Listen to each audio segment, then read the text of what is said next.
السلام علیکم لسنرز، ہم آپ کو اپنے یوٹیوب چینل سچی کہانی میں خوش آمدید کہتے ہیں۔ بزرگوں سے سنتے آئے ہیں کہ جوڑے آسمانوں پر بنتے ہیں۔ تجسس تھا مگر دور ہو گیا۔ تجسس نے جب حقیقت کا روپ دھارا تو میری آنکھیں کھلی کی کھلی رہ گئیں۔ واقعی حکم ربی کے ہم سب تابع ہیں، یہاں تک کہ کائنات کا ذرہ ذرہ احکام ربی کا مرہون منت ہے۔ ہمارے ہی گاؤں کا واقعہ ہے کہ گاؤں کے دوسرے محلے میں میرے ایک دوست طارق کی شادی تھی۔ میں بھی مدعو تھا۔ رسم مہندی میں ہر طرح کا ہلا گلا ہوا، ڈھول بجے، خوب ناچ گانا ہوا۔ تقریب کی رونق کو دوبالا کرنے کے لیے کبھی کبھار فائرنگ کا تڑکا بھی لگا دیا جاتا رہا۔ عزیز و اقارب کے علاوہ کافی تعداد میں دوست احباب بھی شادی میں شرکت کی غرض سے تشریف فرما تھے۔ رات تقریباً 2 بجے تقریب اختتام پذیر ہوئی۔ طارق کا تعلق ایک زمیندار گھرانے سے تھا۔ سب لوگوں میں زمین رقبے کے لحاظ سے ان کی زیادہ تھی۔ کوٹھی، نوکر چاکر، ضروریات زندگی کی ہر آسائش میسر تھی۔ امارات کے ساتھ ساتھ طارق ایک خوبرو نوجوان بھی تھا۔ گاؤں کی اکثر لڑکیاں اس کے قدموں میں ہمہ وقت دل پھینکنے کو تیار رہتی تھیں۔ کالج میں بھی اس کی کافی لڑکیوں کے ساتھ دوستی تھی۔ اس کے باوجود طارق کریکٹر لیس نہ تھا۔ ہنس مکھ، دوسروں کے دلوں میں گھر کر لینے والا، ملنسار اور ہمدرد بھی تھا۔ گاؤں میں وہ بلا تفریق ہر کسی کے کام آتا، دکھ درد میں شریک ہوتا۔ مہندی کی رسم سے فارغ ہونے کے بعد جس کو جہاں جگہ ملی لیٹ گیا۔ میں تو اپنے گھر لوٹ آیا۔ صبح مجھے میرے ایک دوست نعمان نے اٹھایا اور بتایا سارے گاؤں میں چھان مارا، طارق کا کہیں پتہ نہیں چلا، وہ گھر سے غائب ہے۔ سارے عزیز و اقارب اور مہمان پریشان ہیں۔ بارات جانے کا ٹائم ہو رہا ہے، کاریں اور بسیں ہارن بجا بجا کر اپنی آمد کی خبر دے رہی ہیں۔ بینڈ باجے والے بھی پہنچ چکے ہیں، مگر طارق کی اچانک گمشدگی نے سب کے ارمانوں پر اوس ڈال دی ہے۔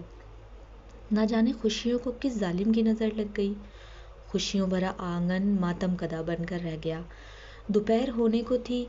برادری کے بوڑھوں نے فیصلہ دیا کہ طارق کے چھوٹے بھائی ارشد کو تیار کرو، سانپ بھی مر جائے گا اور لاٹھی بھی سلامت رہے گی۔ لڑکی والوں کی عزت بھی محفوظ رہے گی اور لڑکے والے بھی لوگوں کے طعنوں سے بچ جائیں گے۔ اسی صورتحال سے لڑکی والے بھی آگاہ ہو چکے تھے۔ انہوں نے اپنے ایک کمی کے ہاتھ طارق کے ہاں پیغام بھجوا دیا کہ ہم کو سب کچھ معلوم ہو چکا ہے، لہٰذا ہمارے آنے کی جرات قطعی مت کرنا، کیونکہ ارشد بھی طارق کا ہی بھائی ہے، وہ طارق سے بھی 2 ہاتھ آگے ہوگا۔ اور ساتھ ہی دوسرے کمی کو ہمارے ہی گاؤں کے جنید، جو کہ طارق کا ہی کزن تھا، پیغام بھجوا دیا کہ فوراً تیار ہو کر چند عزیز ساتھ لے کر پہنچ جاؤ۔ زیادہ تردد کرنے کی بھی ضرورت نہیں، کیونکہ ہم نے سب انتظام کر رکھا ہے۔ جنید کی تو جیسے لاٹری ہی نکل آئی، خوشی سے پھولے نہیں سما رہا تھا۔ چند دن پہلے سے ماتم کنا جنید کی اب بانچھیں ہی کھل رہی تھیں۔ جب مجھے اس واقعے کا علم ہوا تو میں سن کر حیران و پریشان ہو گیا اور بے اختیار پکار اٹھا، واہ مولا تیرے رنگ، تیریاں تو ہی جانے۔ جنید طارق کا کزن تھا، مگر کسی طور بھی وہ طارق کا ہم پلہ نہیں تھا۔ یہی وجہ تھی کہ سائمہ کے گھر والوں نے جنید پر طارق کو ترجیح دی تھی، حالانکہ جنید اور سائمہ ایک دوسرے کو بچپن سے چاہتے تھے۔ سائمہ جنید کے سگے ماموں کی بیٹی تھی، مگر جہاں دولت کی فراوانی ہو وہاں رشتوں کا تقدس قائم نہیں رکھا جاتا۔ ہر رشتہ دولت کے ترازو میں تولا جاتا ہے۔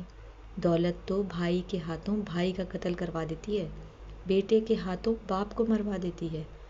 زمیندار تو ویسے بھی 1 انچ زمین کی خاطر خاندان کے خاندان تباہ کر دیتے ہیں، مگر زمین کا ٹکڑا کئی قتل کروانے کے بعد بھی مدعی اور مدعیہ کا منہ چڑھا رہا ہوتا ہے۔ جنید تیار ہوا، اپنے بچپن کی محبت کو پانے کے لیے ماموں کے ہاں پہنچ گیا۔ اس طرح 2 بچھڑنے والے آپس میں مل گئے۔ اس واقعے کو کافی عرصہ بیت چکا ہے، مگر آج جب بھی ہمارے گاؤں میں شہنائی کی آواز میرے کانوں سے ٹکراتی ہے تو مجھے فوراً طارق والا واقعہ یاد آ جاتا ہے۔ جنید اور سائمہ کی شادی کے 2 سال بعد طارق دبئی سے لوٹا۔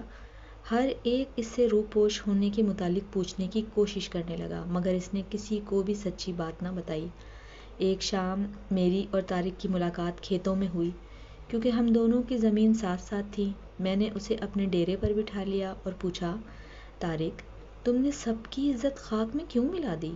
خوشیوں بھرے گہوارے کو خود سے اپنے ہی ہاتھوں سے آگ لگا لی؟ کون سی ایسی مجبوری تھی جس کی وجہ سے تمہیں ایسا کرنا پڑا؟ طارق کہنے لگا، حیدر بھائی، ساری زندگی آگ میں جلنے سے بہتر تھا کہ چند دن کے لیے برا بن جاتا، اور وہ میں بن گیا۔ میں ضمیر کا قیدی بن کر جینے سے موت کو ترجیح دیتا۔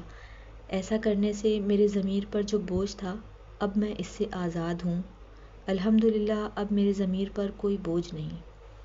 اگر میں اس رات گھر سے نہ بھاگتا اور سائمہ کو بیاہ کر لے آتا، لوگوں کی نظر میں وہ میری بیوی بن جاتی، مگر جب اس کا دل ہی مجھے قبول نہ کرتا تو میں اس زندہ لاش کا کیا کرتا؟ حیدر بھائی، شادی کا مقصد تو یہ ہوتا ہے کہ زبان سے اقرار اور دل سے تصدیق۔ ہمارے معاشرے میں زبردستی یہ سب کچھ کروایا جاتا ہے۔ میں ایسی سختی کے خلاف ہوں۔ میرے علم میں تھا کہ سائمہ اور جنید بچپن سے ایک دوسرے کو چاہتے ہیں، اور ان کی محبت کے اس پاک رشتے کو میری دولت سے تولا جا رہا ہے۔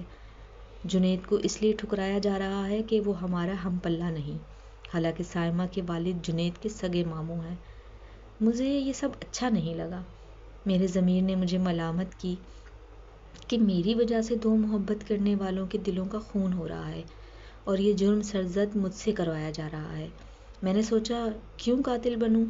لوگ 4 دن باتیں بنائیں گے، برادری والے بھی میرے اہل خانہ کو کھٹی میٹھی سنائیں گے، اس سے کوئی فرق نہیں پڑتا۔ میرے ایسا کرنے سے اگر 2 دلوں کا ملاپ ہو جاتا ہے تو مجھے خوشی ہوگی۔ ویسے بھی حیدر بھائی، جوڑے تو آسمانوں پر بنتے ہیں، اللہ سائیں جو کرتا ہے بہتر کرتا ہے۔ جنید اور سائمہ ہنسی خوشی زندگی بسر کر رہے ہیں۔ ان کے آنگن میں اب 2 ننھے منھے پھول بھی کھل چکے ہیں۔ خدا ان کو سلامت رکھے۔ ہمارے لیے بھی تو اس خالق و مالک نے کوئی ڈھونڈ رکھی ہوگی نا۔